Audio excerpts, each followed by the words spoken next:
Common news सदैव सर्वांच्या सोबत। कॉमन न्यूजच्या ताज्या घडामोडी जाणून घेण्यासाठी आताच आमचे कॉमन न्यूज चॅनल सबस्क्राइब करा। पिंपळगावच्या नदीपात्रात अज्ञात महिलेचा गोणीत बांधलेला मृतदेह आढळल्याने परिसरात खळबळ।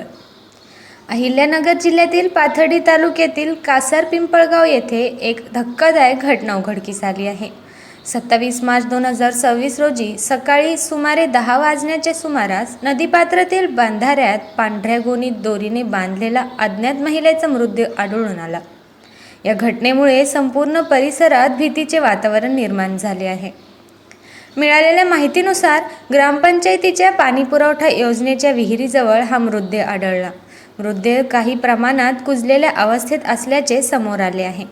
घटनास्थळी पोलीस आणि फॉरेन्सिक पथक दाखल झाले असून तपास सुरू आहे। पाथर्डी पोलीस स्टेशनमध्ये अज्ञात आरोपी विरोधात भारतीय न्याय संहिता 2023 अंतर्गत कलम 103(1) आणि 238 नुसार गुन्हा दाखल करण्यात आला आहे। या प्रकरणाचा तपास पोलीस निरीक्षक विलास पुजारी यांच्या मार्गदर्शनाखाली सुरू आहे। मृत महिलेचे वर्णन पुढील प्रमाणे आहे। वय अंदाजे 55 ते 60 वर्षे, उंची सुमारे 160 सेंटीमीटर, रंग गोरा, केस काळे पांढरे, अंगात काळा ब्लाऊज आणि जांभळ्या रंगाची नऊवारी साडी होती। हातात काचेच्या बांगड्या, गळ्यात मंगलसूत्र व ताईत आढळला आहे। उजव्या हातावर गोंदकामही आढळले आहे। या प्रकरणाचा उलगडा करण्यासाठी स्थानिक गुन्हे शाखेचे पथक तसेच CCTV फुटेजची तपासणी सुरू आहे। श्वान पथक ही घटनास्थळी दाखल झाले होते, मात्र ठोस सुगावा मिळालेला नाही।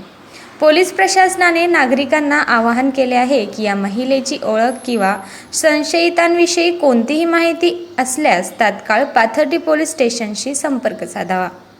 दरम्यान या घटनेमुळे परिसरातील महिलांमध्ये भीतीचे वातावरण पसरले असून पोलिसांनी आरोपीला लवकरच अटक करण्यात येईल असा विश्वास व्यक्त केला आहे। कॉमन न्यूज मराठीसाठी प्रतिनिधी सुनील नजन, अहिल्यानगर।